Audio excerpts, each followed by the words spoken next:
চাঁপাইনবাবগঞ্জে একের পর এক উত্তেজনাকর ঘটনা ঘটছে।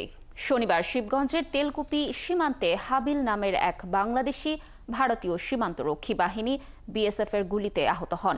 বর্তমানে তাকে রাজশাহী মেডিকেলে চিকিৎসা দেওয়া হচ্ছে। আহতের পরিবারের দাবি, সীমান্ত এলাকায় ভোরে গমের জমিতে পানি দিতে গেলে গুলি করে বিএসএফ, যদিও বিজিবি ও বিএসএফ তার ব্যাপারে ভিন্ন কথা বলছে। একেএস রোকনের তথ্য ছবিতে প্রতিবেদন।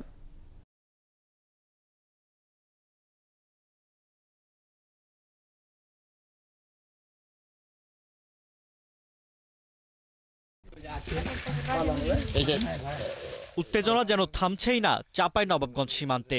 শনিবার ভোরে শিবগঞ্জ উপজেলার তেলকুপি সীমান্তে বিএসএফ এর গুলিতে আহত হন তেলকুপি লম্বাপাড়া গ্রামের হাবিল। পরে এলাকার লোকজন তাকে উদ্ধার করে 250 শয্যা বিশিষ্ট চাঁপাইনবাবগঞ্জ জেলা হাসপাতালে নিয়ে গেলে কর্তব্যরত চিকিৎসক প্রাথমিক চিকিৎসা দিয়ে রাজশাহী মেডিকেলে পাঠান। আহত হাবিলের পরিবারের দাবি, গমের জমিতে পানি দিতে গেলে তাকে উদ্দেশ্য করে গুলি ছোড়ে বিএসএফ এর সদস্যরা। গমে পানি দিতে গেছিল, বিএসএফ গুলি করে দিয়েছে।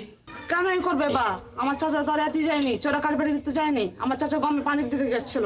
এলাকার জনপ্রতিনিধিরাও একই কথা বলছেন, তবে বর্তমান পরিস্থিতিতে সীমান্তে না যাওয়ার পরামর্শ তাদের।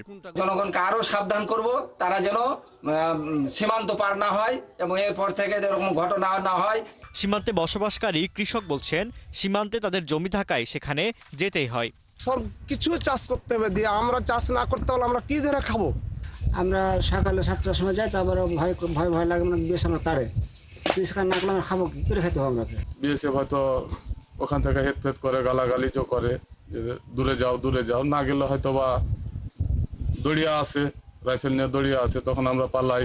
এদিকে বিজিবির দাবি, 6-7 জনের একটি চোরাকারবারি দল চোরাচালানের উদ্দেশ্যে ভারতীয় সীমান্তে অনুপ্রবেশ করলে গুলি ছোড়ে বিএসএফ। তেলকুপি সীমান্তে 3:30টার দিকে 7-8 জন চোরাকারবারি ভারতে প্রবেশ করেছিল।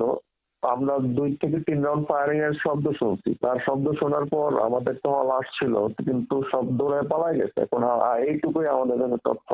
আমাদের 12:30টায় কোম্পানি কমান্ডার পর্যায়ে পতাকা বৈঠক হয়েছে, প্রতিবাদ লিপি প্রেরণ করা হয়। ওরা তো আপনার বললো যে বাংলাদেশি কয়েকজন ভারতের অনুপ্রবেশ করেছে দেশীয় অস্ত্র নিয়ে, তো ওরা আত্মরক্ষার্থে গুলি করেছে। বর্তমানে হাবিল রাজশাহী মেডিকেল কলেজ হাসপাতালে চিকিৎসা নিচ্ছে। ওনার ডান সাইডে বুকের পিছনের অংশ থেকে একটা গান শট ইনজুরি ছিল এবং সেই জায়গাতে কিছুটা রক্ত জমেছিল এবং রক্তক্ষরণ হচ্ছিল। পেশেন্টের অনেক বেশি শ্বাসকষ্ট শুরু হওয়াতে আমরা প্রাথমিক চিকিৎসা দিয়ে এখান থেকে ওনাকে রাজশাহী মেডিকেল কলেজ হাসপাতালে রেফার করেছি। বর্তমান সরকারের কাছে সীমান্তে নিরাপদ পরিবেশ নিশ্চিত করার দাবি জানিয়েছেন এলাকাবাসী। ডাক্তারের শট আছে। ফারদিন নীরব, ৭১।